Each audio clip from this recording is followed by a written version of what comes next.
शिव ही सत्य है, शिव ही सुंदर है, सारी सृष्टि शिव के अंदर। शिव ही मोह है, शिव ही माया है, शिव को जपा तो शिव को पाया।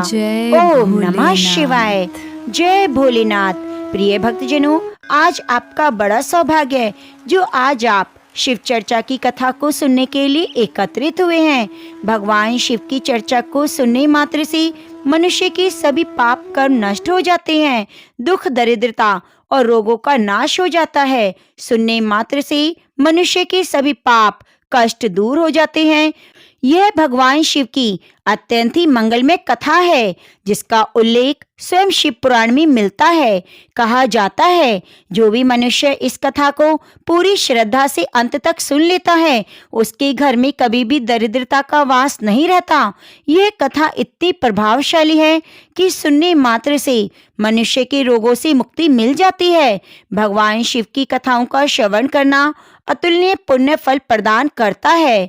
प्रिय भक्तजनों, चलिए कथा के उस सागर में डूब जाइए और लगा लीजिए अपने ध्यान को कैलाश की उन वादियों में जहाँ पर भगवान शिव माँ पार्वती चर्चा कर रहे हैं। नंदी भृंगी सभी देवगण कथा का रसपान कर रहे हैं और हम भी उस कथा के सहभागी बनते हैं। एक समय की बात है, किसी नगर में एक पंडित रहा करता था। वह अत्यंत ही जन्म से निर्धन था। वह पंडित अपनी पत्नी और पुत्र के साथ जीवन यापन कर रहा था। उसके पुत्र का नाम था सोमेश्वर। वह पंडित प्रतिदिन प्रातःकाल उठकर स्नान आदि करके तुलसी के पौधे पर जल अर्पित करता, फिर नगर में सभी घरों में जाकर कथाएं सुनाया करता। लेकिन पंडित द्वारा किया गया यह कार्य उसकी पत्नी को बिल्कुल पसंद नहीं आता, क्योंकि वह स्वयं कई वर्षों से भगवान भोलेनाथ की पूजा अर्चना करती आ रही थी। वह सावन के सभी सोमवार करती, किंतु इतने वर्षों की साधना और व्रतों के बावजूद भी उसकी गरीबी दूर नहीं हो रही थी। इसलिए वह पंडित की पत्नी भगवान शिव से अत्यंत ही नाराज हो गई और उसने पूजा पाठ करना, व्रत रखना सब कुछ त्याग दिया। परंतु उस पंडित ने कभी भगवान का नाम लेना नहीं छोड़ा। वे कहीं ना कहीं भगवान शिव की कथाएं सुनाकर पूजा पाठ करके जो धन प्राप्त होता उसी से ही अपने परिवार का पालन पोषण करता। एक दिन ऐसा आया कि जब पंडित की पत्नी एक बार फिर से अपने हृदय में श्रद्धा जगाकर भोलेनाथ की पूजा अर्चना करने लगती है। वे मन ही मन ये सोचती रहती कि एक दिन तो ऐसा अवश्य आएगा जब मेरी सभी मनोकामनाएं पूरी होंगी, मेरी भी गरीबी समाप्त होगी। किंतु जब वर्षों की भक्ति और पूजन के बाद भी कोई फल प्राप्त नहीं हुआ तो वह अत्यंत दुखी हो जाती है। मन ही मन अपने भाग्य को कोसने लगती है। भगवान शिव की मूर्ति के पास बैठकर कहती है, हे प्रभु, हमने ऐसा कौन सा पाप कर्म किया जिसकी वजह से हमें जीवन भर इतनी गरीबी का सामना करना पड़ रहा है। हमने इतना पूजा पाठ किया लेकिन आपने हम पर दया नहीं की। हमने तो कभी किसी का हृदय भी नहीं दुखाया, किसी का अन्याय नहीं किया। मैं और मेरे पति दोनों ही सदा आपके चरणों में लीन हैं। हम तो सुबह से शाम तक केवल आपकी पूजा करते हैं, हर सावन में सोमवार का व्रत रखते हैं, आपके नाम का जल चढ़ाते हैं, आपकी कथाएं सुनते हैं, सुनाते हैं। फिर भी हे प्रभु, हमारी झोली हमेशा खाली क्यों रहती है? हे भोलेनाथ, क्या हमारी भक्ति में कोई कमी रह गई है? क्या हमारी प्रार्थनाएं आप तक नहीं पहुंचती? क्या हम किसी के पाप के भागी हैं जिसका प्रायश्चित भी हमारे भाग्य में नहीं लिखा? हे गंगाधर, हे नीलकंठ, हे कोई भूल हो गई है तो इसे क्षमा कर दो, लेकिन कृपया करके यह बताओ कि हमारी इस दरिद्रता का रहस्य क्या है? आखिर हमारे हिस्से में जीवन भर का संताप क्यों आया है? प्रिय गुरु भक्तों, अब धीरे धीरे समय बीतता गया। वे पंडित और पंडिताइन दोनों ही वृद्धा अवस्था की ओर बढ़ चले। समय की मार ने उनके शरीर को कमजोर कर दिया। अब वह पंडित के शरीर में इतनी शक्ति नहीं बची कि वे नगर में जाकर भगवान भोलेनाथ की कथा सुना सके। उनकी कमर झुक चुकी थी, आवाज कांपने लगी, शरीर में रोगों का घर बन गया। अब वह पंडित भी प्राय बीमार रहने लगा। कभी खांसी तो कभी बुखार। शरीर अब बहुत दुर्बल हो चुका था और इन सबसे अधिक चिंता यह बात की थी कि अब उसके घर का पालन पोषण करने वाला कोई नहीं बचा था। जो कुछ भी थोड़ी जमा पूंजी थी वह भी बीमारियों में खर्च हो गई। अब धीरे धीरे घर की हालत इतनी बिगड़ गई कि एक समय भोजन भी नहीं मिल पा रहा था, न घर में अन्न और न कोई सहारा। ऐसी स्थिति में पंडित की पत्नी का तो धैर्य टूट गया। वह अत्यंत क्रोधित हो उठी। उसने क्रोध में आकर एक बार फिर भगवान भोलेनाथ की पूजा अर्चना को त्याग दिया। इस बार तो उसने अपने पति को डांटते हुए भी कह दिया कि बस, अब बस करो, यह सब भगवान की रट लगाना। तुम्हारे इस भोलेनाथ ने हमें क्या दिया है? जब जवान थे तब भी भूखे रहे, अब बूढ़े हो गए हैं तो हालत बद से बदतर हो गई है। फिर क्या हमें यही फल मिला है इतने वर्षों की भक्ति का? लेकिन वह पंडित जो सच्चा शिव भक्त था, वह अपने अंतिम समय तक भी भगवान भोलेनाथ की पूजा नहीं छोड़ता। उसका विश्वास अटल था। वह कहता, भोलेनाथ परीक्षा लेते हैं लेकिन अपने भक्तों को कभी त्यागते नहीं। प्रिय शिव गुरु भाइयों, गुरु बहनों, तब वह क्रोध में तपती हुई पत्नी एक दिन अत्यंत कठोर स्वर में कह उठती है, हे नाथ, आखिर हम दोनों कब तक यूं ही भगवान भोलेनाथ की अर्चना करते रहेंगे? देखिए ना, हम दोनों अब बूढ़े हो चुके हैं। उम्र के इस पड़ाव पर आकर भी हमें कोई फल नहीं मिलता, कोई राहत नहीं मिली। मैंने तो जीवन का हर क्षण शिव की भक्ति में समर्पित कर दिया था, पर क्या मिला? हम तो दिन प्रतिदिन और गरीब होते जा रहे हैं। पहले तो लगता था सब ठीक हो जाएगा, कभी कभार कुछ मिल जाता था। अब तो दाने दाने के लिए तरसना पड़ रहा है और तुम अभी भी भ्रम में हो कि भगवान शिव तुम्हारी सुनेंगे। हे नाथ, मैं ही मूर्ख थी जो एक बार उनका पूजा पाठ छोड़ देने के बाद भी दोबारा से भक्ति करने लग गई। मैंने सभी सोमवार व्रत किए, न दिन देखा न रात देखी। दिन भर जप तप में लीन रही। मैंने अपने शरीर को दुर्बल बना लिया। मैंने बेलपत्र चढ़ाए, जल अर्पित किया, मंत्रों का जाप किया, आंखों से आंसू बहाए, लेकिन शिव ने मेरी प्रार्थना नहीं सुनी। मैं अपना सर्वस्व अर्पित कर देती, फिर भी उनके दरबार में मेरे लिए कुछ नहीं मिला। अब तुम्हें क्या लगता है कि तुम्हारा वह शिव कुछ देगा? जो तुम रोज रोज शिवलिंग पर जल चढ़ाते हो, वही जल क्या कभी अमृत बनकर लौट आएगा? नहीं आया ना, क्योंकि हम जैसी गरीबों के लिए शायद उस शिव के पास भी कुछ नहीं।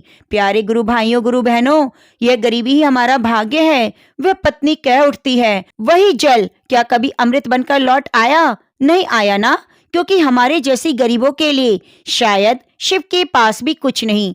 लगता है यही गरीबी हमारा भाग्य है, यही नियति है और इसी में हमें तिल तिल मरना है। प्यारे गुरु भाइयों, गुरु बहनों, अपनी पत्नी की कठोर और क्रोधित वचनों को सुनकर वह पंडित एक शब्द नहीं कहता। उसने अपने जीवन में सब कुछ खो दिया था, शरीर, बल, यौवन, संपत्ति, यहाँ तक कि कभी कभार आशा भी डगमगाने लगती, परंतु फिर भी उसके हृदय में भोलेनाथ के प्रति अगाध श्रद्धा थी। वह जानता था कि शिव की कृपा में विलंब हो सकता है, परंतु असत्य नहीं। उधर उसका पुत्र सोमेश्वर, जो भी शिक्षा ग्रहण कर रहा था, वह कुछ ही समय में अपनी शिक्षा पूर्ण कर लेता है और विद्या प्राप्ति के बाद अपने घर लौट आता है। जब वह अपने वृद्ध माता पिता की अवस्था और उनके दुखों को देखता है तो उसका मन व्याकुल हो उठता है। उसे न अपने भविष्य की सोची, न अपने सपनों की। एक संकल्प लिया, अपने माता पिता की सेवा करना और सारी पीड़ा को हर लेना। वह पूरे समर्पण भाव से घर का समस्त बोझ अपने कंधों पर उठा लेता है। अब वह अपने पिता की ही तरह घर घर जाकर भोलेनाथ की कथाएं सुनाता, हर रोज शिव की महिमा का गुणगान करता और जो दक्षिणा मिलती उसी परिवार का पालन पोषण करता। ऐसे कई वर्ष बीत गए। अब सोमेश्वर की भक्ति, उसकी सेवा, त्याग धीरे धीरे नगर में प्रसिद्ध होने लगी। एक दिन की बात है जब सोमेश्वर उस नगर के प्रसिद्ध मंदिर में जाता है।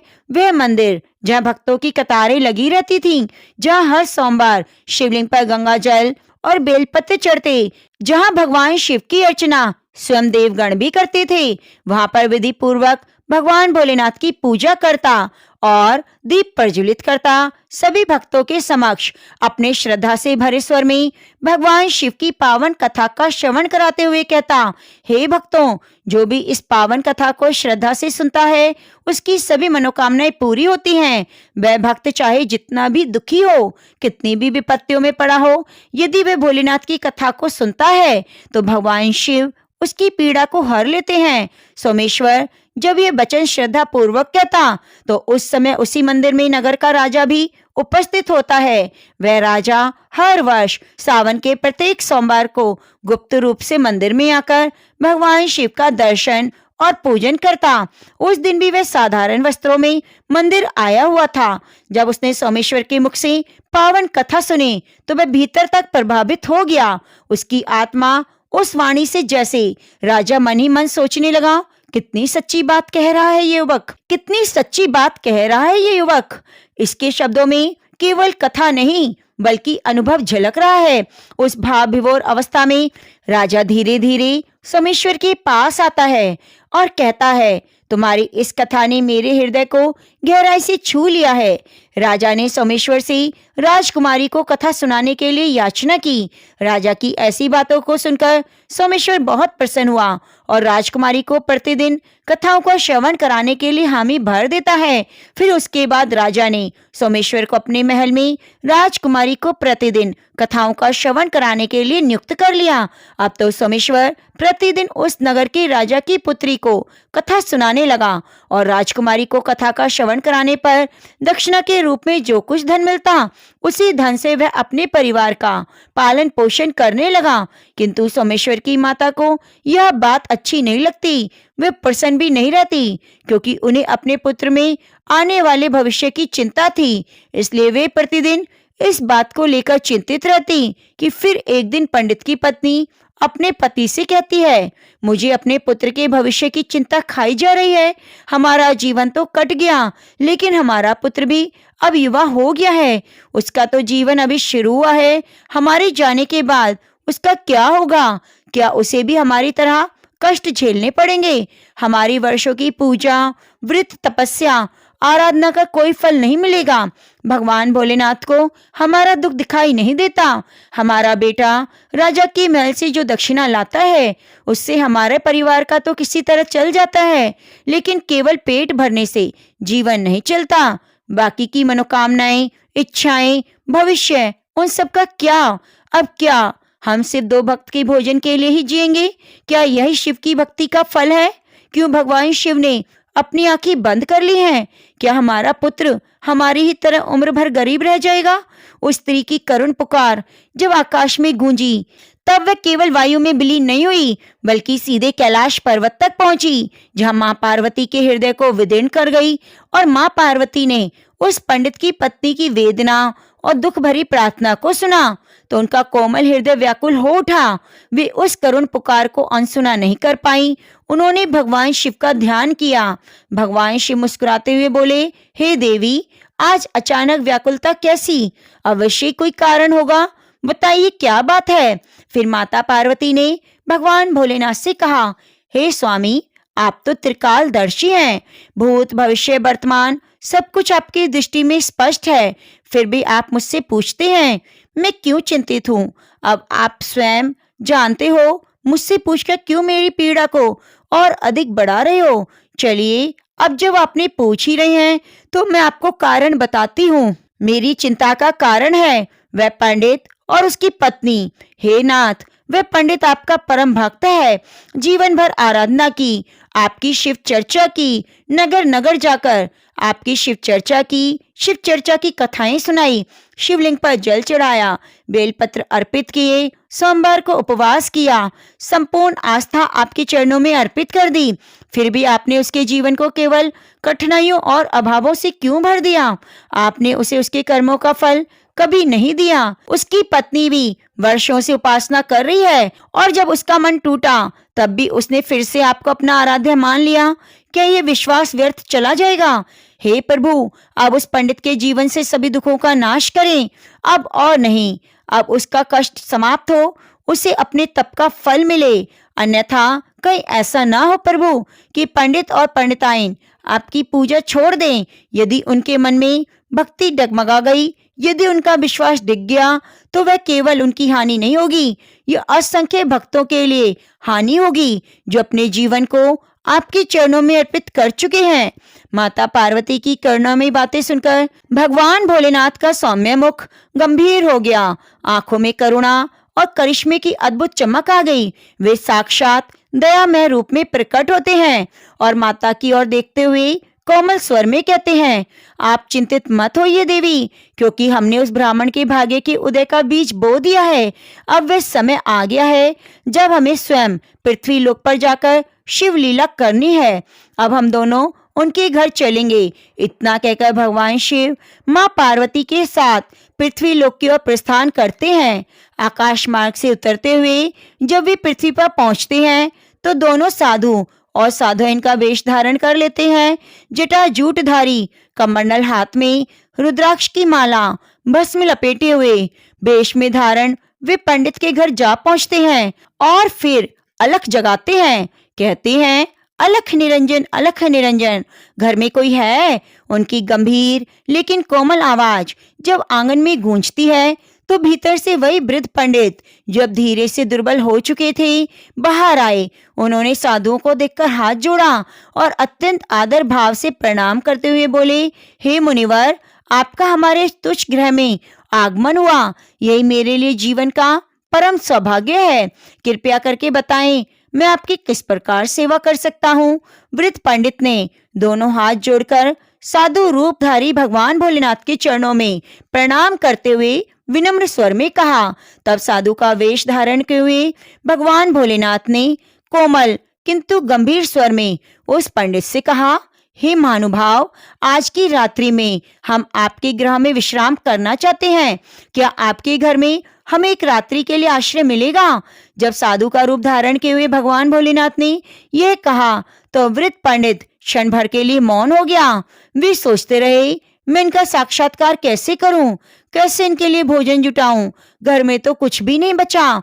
जैसे तैसे मेरा पुत्र जो धन लाता उसी से हम तीनों का पेट भर जाता। उस धन से ना तो दूसरा पैर संभलता, न ही अतिथि सेवा होती। इतना सोचने के बाद उसने गहरी सांस ली और फिर नम्र स्वर में साधुओं से कहा, मुनिवर, मेरा पुत्र नगर के राजा की पुत्री को भगवान भोलेनाथ की कथाएं सुनाता है, शिव चर्चा करता है। उस सेवा के प्रतिफल में जो थोड़ी सी दक्षिणा प्राप्त होती है उसी से हमारा घर चलता है। अतः मैं पूरे हृदय से आपकी सेवा करना चाहता हूँ, किंतु मैं केवल एक समय के लिए भोजन का प्रबंध कर सकता हूँ। पंडित की विनम्रता और आंखों की करुणा सच्चाई देखकर साधु का रूप धारण किए हुए भगवान भोलेनाथ मुस्कुराए। उन्होंने अपने कमंडल से एक विशेष पात्र निकाला और पंडित की ओर बढ़ाते हुए कहा, हे पुत्र, आज से तुम अपनी पत्नी से कह देना कि वे इस पवित्र पात्र में ही भोजन बनाया करे। इससे हम सभी के लिए दोनों वक्त का भोजन सहजता से बन जाएगा और अब हम तुम्हें अन्न की कमी नहीं होने देंगे। जैसे दिव्य पात्र में भोजन बने लगा तो सचमुच वही हुआ जिसकी कोई कल्पना नहीं कर सकता। प्रत्येक बार जब पात्र में अन्न डाला गया वह न केवल स्वादिष्ट था बल्कि सबके लिए प्राप्त भी था। सुबह और शाम दोनों समय के लिए सभी का पेट भर जाता। यह दृश्य देखकर पंडित, पंडिताइन और उसका पुत्र सोमेश्वर तीनों हैरान रह गए। वे न केवल आश्चर्यचकित हुए बल्कि भीतर से भयभीत हो उठे। ये कौन साधु है? ये कोई सामान्य लीलाधारी तो नहीं, ये कोई दिव्य लीला है। प्रिय शिव गुरु भाइयों बहनों, आप सुनिए भगवान शिव क्या बताते हैं कि अगली सुबह जब सोमेश्वर उठकर प्रतिदिन की भांति राजकुमारी को शिव चर्चा की कथा सुनाने निकल रहा था, तभी साधु वेशधारी भगवान भोलेनाथ ने उसे मार्ग में रोक लिया और प्रेम पूर्वक पूछा, हे पुत्र, तुम कहाँ जा रहे हो? सोमेश्वर ने श्रद्धा से हाथ जोड़कर उत्तर दिया, हे मुनिवर, मैं अब नगर के राजा की पुत्री को भगवान भोलेनाथ की शिव चर्चा की कथा सुनाने जा रहा हूँ, जिसे प्रतिदिन जाता हूँ। तब साधु रूपधारी भोलेनाथ ने हल्की मुस्कान के साथ कहा, हे पुत्र, आज जब तुम राजकुमारी को कथा सुनाओ तो एक बार अवश्य पूछना, वह प्रतिदिन इतनी श्रद्धा से भगवान भोलेनाथ की शिव चर्चा की कथा किस मनोकामना की पूर्ति के लिए सुनती है? आखिर ऐसा कौन सा भाव है जो उसे कथा के लिए खींच लेता है? सोमेश्वर ने श्रद्धा से सिर झुकाया। उसके बाद वह राजमहल की ओर प्रस्थान करता है। वहां पहुंचकर विधि पूर्वक भगवान शिव की कथा का श्रवण राजकुमारी को कराता है। भगवान शिव की चर्चा समापन पर वे फिर मुनिवर द्वारा बताए गए प्रश्न को विनम्रता पूर्वक राजकुमारी से पूछता है। हे राजकुमारी, आप प्रतिदिन भगवान भोलेनाथ की पावन कथा इतने भाव से क्यों सुनती हैं? कौन सी मनोकामना है जिसके लिए आप नियम पूर्वक कथा श्रवण करती हैं? कृपया आप मुझे बताइए। तब राजकुमारी सोमेश्वर से कहती है, मैं अपनी मनोकामना की पूर्ति के लिए भोलेनाथ की कथा को सुनती हूँ, शिव चर्चा का रसपान करती हूँ, क्योंकि मैं चाहती हूँ मुझे ऐसा वर मिले जिसकी चर्चा पूरे नगर में ही नहीं बल्कि दूर दूर तक हो, जिसके मस्तक पर चंद्र सूर्य का तेज हो, जिसकी किस्मत इतनी तेज हो कि उसके घर में किसी वस्तु की कमी ना हो। वे बारात लेकर आए तो ऐसी भव्य अनुपम हो जो किसी ने देखी ना हो, ना किसी राजकुमारी की हो और ना किसी रानी की कभी ऐसी बारात आई हो। मैं अपने लिए ऐसा एक अनुपम वर चाहती हूँ और इसीलिए मैं भगवान भोलेनाथ की शिव चर्चा की कथा को सुनती हूँ। राजकुमारी की यह बात सुनकर सोमेश्वर मौन हो गया।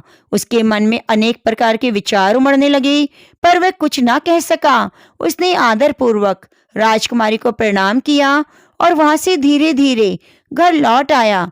घर पहुंचकर वे सीधा उस साधु रूपधारी भगवान भोलेनाथ के पास गया जो प्रतीक्षा कर रहे थे। सोमेश्वर ने उनका अभिवादन किया और राजकुमारी ने जो कुछ कहा वे विस्तार पूर्वक बता दिया। सब कुछ सुनने के बाद भगवान भोलेनाथ सोमेश्वर की ओर देखते हुए कहते हैं, हे पुत्र, ठीक है, अब अगले दिन जब तुम राजकुमारी को शिव चर्चा का श्रवण कराने जाओ तो कह देना तुम्हें जैसा वर चाहिए वैसा वर सिर्फ मैं हूँ। फिर बिना कोई बात किए तुरंत वहां से वापस लौट आना। इतना कहकर भगवान भोलेनाथ मौन हो जाते हैं। यह सुनकर सोमेश्वर कुछ क्षण चुप रहता है और फिर हाथ जोड़कर आदर पूर्वक कहता है, हे मुनिवर, कहा मैं एक निर्धन पंडित का पुत्र, कहा वह राजा की पुत्री, हमारे बीच तुलना भी कैसे हो सकती है? मेरा घर तो उसकी दी हुई दक्षिणा से चलता है। मेरे माता पिता सब उसी के धन पर आश्रित हैं और यदि यह बात राजा को पता चल गई मैं उनकी पुत्री से विवाह करना चाहता हूँ तो वह मुझे और मेरे परिवार को मृत्युदंड दे देंगे। मैं आपसे क्षमा मांगता हूँ, कृपया मैं ऐसा नहीं कर सकता, मुझ में इतना साहस नहीं। सोमेश्वर की बातें सुनकर साधु रूप भगवान भोलेनाथ उस क्षण शांत रहे। फिर उन्होंने अपना मस्तक उठाया। उनकी आंखों में तेज उमड़ने लगा। मुस्कुराते हुए कोमल किंतु निर्णायक स्वर में उन्होंने कहा, यदि तुम हमारी बात नहीं मानते हो तो समझ लो तुम अपने भाग्य को ठुकरा रहे हो, और जब कोई भक्त अपने ही भाग्य से मुंह मोड़ लेता है तो उसका जीवन दुख दरिद्रता से भर जाता है। फिर कोई भी कृपा शेष नहीं रह जाती, केवल शून्यता रह जाती है। इन वचनों को सुनकर सोमेश्वर का मन विचलित हो गया। वह सोचता है, यदि मैंने इनकी कोई बातें नहीं मानी तो यह लोग मुझे श्राप दे देंगे और मैं भस्म हो जाऊंगा। यदि मैंने राजकुमारी के पास जाकर ये कह दिया मुझे मृत्युदंड मिल जाएगा, चाहे ऐसे मरो चाहे वैसे मरो, मरना तो है ही, चलो राजकुमारी के पास ही चलते हैं। ऐसा सोचकर फिर उसने ऐसा करने पर विश्वास दिलाया और राजकुमारी को भगवान भोलेनाथ की शिव चर्चा की कथा श्रवण कराने के लिए राजमहल की तरफ निकल पड़ा। राजमहल पहुंचकर वह राजकुमारी को भगवान भोलेनाथ की कथा श्रवण कराने लगा। उसके बाद उसने राजकुमारी से फिर पूछा, हे राजकुमारी, आप अपनी किस मनोकामना की पूर्ति के लिए भोलेनाथ की कथा का श्रवण करती हैं? तब राजकुमारी ने वही जवाब दिया जो उसने पहले दिया। उसके बाद सोमेश्वर ने राजकुमारी से कहा, राजकुमारी, तुम जैसा वर चाहती हो वैसा मैं हूँ। इतना कहकर सोमेश्वर शीघ्र महल से बाहर भाग गया और अपने घर आ गया। लेकिन सोमेश्वर की ऐसी बातों को सुनकर राजकुमारी बहुत क्रोधित हुई और उसने अपनी दासी को बुलाकर सब कुछ बता दिया और कहा, मेरी ये पूरी बात पिताजी को बता देना। तब वह भी सोमेश्वर पर क्रोधित हो गया और उसने राजकुमारी को भरोसा दिलाया कि उस उद्यत पंडित को उसको अवशेष सजा मिलेगी। फिर राजा ने शीघ्र ही अपने मंत्रियों को दरबार में बुलाया और विचार विमर्श करने लगे। तभी उनके मंत्री उस राजा से कहते हैं, हे राजन, उसने जो अपराध किया वह निश्चय फांसी योग्य है, लेकिन यह बात भी ध्यान देने की है कि वह एक पंडित है। यदि उसे फांसी दोगे तो ब्रह्म हत्या का पाप लगेगा, और वह पाप किसी तीर्थ, यज्ञ और दान से नहीं कटता। इसलिए विनती है कि कोई ऐसा दंड दिया जाए जिससे न्याय भी हो जाए और पाप भी ना लगे। ऐसा कोई उपाय जिससे इसका दंभ भी टूटे और मर्यादा भी बनी रहे। प्रिय शिव गुरु भाइयों बहनों, महामंत्री की बात सुनकर राजा तो गहरी सोच में पड़ गए। फिर बहुत विचार विमर्श करने के बाद क्रोध भरे स्वर में कुछ सैनिकों को दरबार में बुलाया और आदेश दिया, सैनिकों, उस पंडित के घर जाओ और कह देना कि राजा साहब तुम्हारे साथ अपनी पुत्री का विवाह करने के लिए तैयार हैं, लेकिन कुछ शर्तें हैं। यदि तुम उन शर्तों को पूरा नहीं कर पाए तो तुम्हें और तुम्हारे पूरे परिवार को मृत्यु दंड दिया जाएगा। राजा साहब की पहली शर्त थी कि बारातियों को ठहरने के लिए और सभी बारात घर बारातियों से भरे रहने चाहिए, कोई भी बारात घर खाली नहीं रहना चाहिए। दूसरी शर्त यह थी कि बारातियों के अतिथि सत्कार में जो भोजन तैयार किया जाए ना वह कम हो और ना ही बचे, यानी कि कोई ना तो भूखा रहे और ना भोजन व्यर्थ जाए। तीसरी शर्त यह थी कि एक अनुपम अद्भुत बारात निकलनी चाहिए जिसकी प्रशंसा इस नगर का हर व्यक्ति करे, तो बारात में आए हुए सभी बारातियों को मृत्युदंड दे दिया जाएगा। राजा का यह आदेश पाकर सैनिक शीघ्र ही सोमेश्वर के घर की ओर निकल पड़े। उधर सोमेश्वर भी राजमहल से भागकर सीधा घर पहुंचा और साधु रूपी भगवान भोलेनाथ को सारी बात बता दी। उसी समय राजा के सैनिक द्वार पर पहुंचे, जोर जोर से दरवाजा खटखटाने लगे। आवाज सुनते ही सोमेश्वर के पिता बाहर आए, दरवाजा खोला। दरवाजा खुलते ही सैनिक कठोर स्वर में कहते हैं, क्या तुम्हारा ही पुत्र राजकुमारी से विवाह करना चाहता है? चलो ठीक है। राजा साहब ने भी अपनी पुत्री के विवाह के लिए अनुमति दे दी है, लेकिन राजा साहब की शर्तें हैं जिन्हें पूरा करना पड़ेगा, नहीं तो तुम्हारे पूरे परिवार को मृत्यु दंड दिया जाएगा। सैनिक की बात सुनकर सोमेश्वर के पिता बहुत भयभीत हो गए और कहते हैं, सैनिकों, हमें राजा की किन शर्तों को पूरा करना है, उन शर्तों को हमें बताइए। तब राजा के सैनिक सोमेश्वर से कहते हैं, राजा की पहली शर्त है कि सभी बारातियों को ठहरने के लिए बारात घर बारातियों से भरे होने चाहिए, कोई भी बारात घर खाली नहीं रहना चाहिए। दूसरी शर्त है कि बारातियों के अतिथि सत्कार में बनाया गया भोजन बचना नहीं चाहिए। तीसरी शर्त यह है कि अद्भुत बारात होनी चाहिए जिसकी प्रशंसा हर नगर में हर गली गली में हो, और बारात पर पहुंचने पर हमारी कोई भी शर्त अधूरी रही तो वह शर्त पूरा नहीं की गई तो बारात में आए हुए सभी बारातियों को मृत्युदंड दिया जाएगा। राजा के सैनिकों के कठोर शब्द सुनकर सोमेश्वर और उसके पिता भयभीत हो जाते हैं, यहाँ तक कि उनके हाथ पैर कांपने लगते हैं। तब साधु रूपधारी भोलेनाथ की जो शांत स्वर में कहते हैं, तुम डरो मत, बल्कि साहस के साथ अपना उत्तर दो। सैनिकों को विदा करो, कह दो आप अपने विवाह की तैयारी करें, हम बारात वाले दिन बारात लेकर पहुंच जाएंगे। फिर सोमेश्वर के पिता ने भगवान शिव की आज्ञा मानते हुए वैसे ही उत्तर दिया, उन सैनिकों को विदा किया। सैनिक वापस महल लौटे। वहां जाकर उन्होंने राजा को सारी बातें बता दी, लेकिन जब राजा को सोमेश्वर की ओर से सकारात्मक उत्तर प्राप्त होता है तो वह बहुत आश्चर्य में पड़ जाता है। वह कुछ पल चुप रहता है, मन में सोचता है, आखिर वह पंडित किसके भरोसे इतनी दुर्लभ शर्त के बावजूद भी मेरी पुत्री से विवाह करने के लिए तैयार है? क्या मेरा कोई दुश्मन उसका साथ दे रहा है? इसी तरह कई विचार मन में उठते हैं। उसके बाद उसने नगर के कई घरों को बारात घर की तरह सजवा दिया, कई सारे तंबुओं का प्रबंध कर दिया। राजा जब ये सोच रहा था कि कहाँ वह पंडित इतने बारातियों को लेकर आएगा, और जब अधिक बाराती नहीं आएंगे तो मेरी शर्त हार जाएगा, फिर मैं पूरे परिवार सहित उसे मृत्युदंड दे दूंगा। इधर सोमेश्वर ने नगर के सभी लोगों से बारात में चलने के लिए कहा तो सभी लोगों ने मना कर दिया कि हमें वहां जाकर मरना नहीं, तुम्हारा तो अंतिम समय आ गया है, तुम ही जाओ। इसलिए तुम हमारे उन सभी ऐसी बातों को सुनकर सोमेश्वर बहुत परेशान रहने लगा, क्योंकि अभी तक उसके साथ बारात घर में चलने के लिए कोई भी व्यक्ति तैयार नहीं हुआ था। फिर विवाह का दिन आया। विवाह वाले दिन सोमेश्वर और ज्यादा चिंतित हो उठा।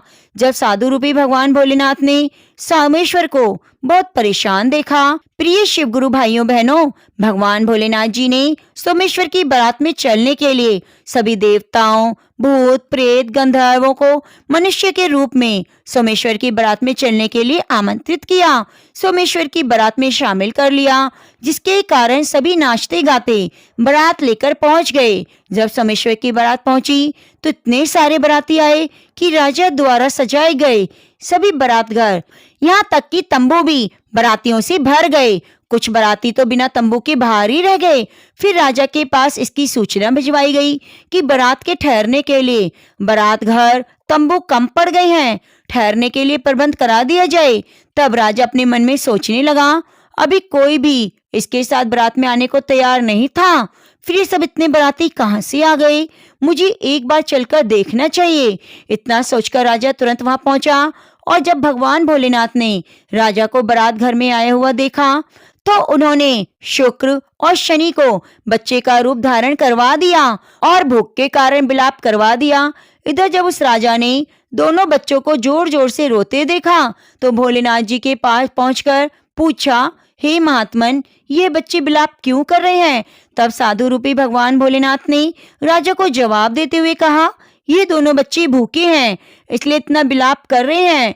फिर राजा ने उन दोनों बच्चों को भोजन कराने के लिए स्थान पर भेजा। उसने कुछ ही देर बाद राजा के सैनिक ने उनके पास आकर बताया, हे राजन, दोनों बच्चों ने तो सारा भोजन समाप्त कर दिया, फिर भी दोनों का रोना बंद नहीं हो रहा, उन्हें भूख लगी है। अपने सैनिकों की ऐसी बातें सुनकर राजा तो बहुत हैरान हुआ, क्योंकि अब उसका सारा अहंकार चूर चूर हो चुका था। फिर वह साधु रूपी भगवान भोलेनाथ के चरणों में अपने दोनों हाथों को जोड़कर बैठ जाता है और कहता है, साधु महाराज, मेरी लाज आपके हाथों में है। तब भगवान भोलेनाथ ने उस राजा से कहा, आप राजमहल जाकर बारात की अगवानी की तैयारी शुरू कीजिए। फिर राजा ने उस नगर के सभी घरों को अच्छे से सजवाया, पूरे नगर को एकदम दुल्हन की तरह सजा दिया। सोमेश्वर भी विवाह की पोशाक में फिर राजकुमार से कम नहीं लग रहा था। सोमेश्वर के चेहरे को चांद और सूरज से सजाया गया। अगवानी के समय सोमेश्वर एक सुंदर रथ में बैठकर राजमहल की तरफ चलने लगा। उस रथ के आगे कई सारे बाराती बैंड बाजे के साथ नाच रहे थे। कई बाराती हाथ में मुद्राएं लेकर कोई दूसरे एक दूसरे पर न्यौछावर कर उछाल रहे थे। सोमेश्वर की अद्भुत बारात को देखकर नगर के सभी लोग कहने लगे, पंडित का तो भाग्य देखो, उसके मस्तक पर चांद और सूरज की रोशनी है। चारों तरफ इस प्रकार धन लक्ष्मी बिखेरी जा रही है जैसे किसी धनवान की बारात निकल रही हो, और ऐसी बारात तो हमने जीवन भर ना देखी, ना आगे देखने की उम्मीद है। वह पंडित तो भाग्य का बड़ा धनी है। प्रजा की ऐसी बातों को सुनकर माता पार्वती भोलेनाथ से कहती है, हे प्रभु, यह तो सत्य है। आपकी कृपा जिस मनुष्य पर हो जाती है उसकी अन्न धन के भंडारे भर जाते हैं। तब भगवान भोलेनाथ माता पार्वती से कहते हैं, जो भी भक्त श्रद्धा और भक्ति से मेरी पूजा अर्चना करता है, भक्ति को मैं व्यर्थ नहीं जाने देता। जो शिव चर्चा की कथा को सुनता है, सुनाता है, उसे उसके कर्मों का फल निश्चय ही मिलता है। जब तक उसके पूर्व जन्मों के पाप कर्म नष्ट नहीं हो जाते तब तक कष्ट अवश्य मिलता है, पर जैसे पुण्य कर्म जागृत होते हैं वैसे भाग्य के दरवाजे खुल जाते हैं, और उसी पुण्य फल के उदय से सोमेश्वर और राजा की पुत्री का विवाह निश्चित हुआ है। विवाह के बाद राजकुमारी की डोली में बिठाकर सोमेश्वर अपने घर ले आता है। भगवान शिव और माँ पार्वती की कृपा से सोमेश्वर अब धनवान बन चुका था। उसके घर में किसी चीज की कमी नहीं थी। उसके बाद सोमेश्वर की माता ने भी फिर पूरी श्रद्धा और विश्वास के साथ भोलेनाथ की पूजा करनी शुरू कर दी। तो प्रिय भक्तजनों, ये शिव चर्चा का ही प्रभाव था कि सोमेश्वर इतना अमीर हो गया और उसके सभी दुख दर्द दूर हो गए। सोमेश्वर दिन रात भगवान भोलेनाथ की पूजा करता। ब्राह्मण ने इतने दुखों को सहन करने के बाद भी भगवान भोलेनाथ से अपनी श्रद्धा को नहीं तोड़ा। सच्चा भक्त वही है जो सुख में दुख में सिर्फ शिव नाम का ही स्मरण करे, शिव नाम का ही गुण गाए, शिव चर्चा को अपने जीवन का सार बनाए। तो प्रिय भक्तजनों, उम्मीद करती हूँ कि आपके जीवन में भी भगवान शिव की चर्चा की कथा को सुनकर प्रभाव जरूर आएगा, मनोकामनाएं पूरी होंगी, सभी दुख दरिद्रता दूर हो जाएगी। आपको कथा अच्छी लगी है तो कृपया चैनल को सब्सक्राइब करके बगल में बनी घंटी को दबा लीजिए और नित्य प्रति आने वाली कथाओं को सुनकर अपना सहयोग जरूर दीजिए। कमेंट बॉक्स में एक बार शिव गुरु की जय, भोलेनाथ की जय, हर हर महादेव जरूर जरूर लिखिए। आपका एक लाइक और कमेंट हमारे लिए बहुत योगदान देता है। धन्यवाद। हर हर महादेव। तो प्रेम से एक बार फिर से बोलिए, शिव गुरु की जय। नमः पार्वती पति। हर हर महादेव।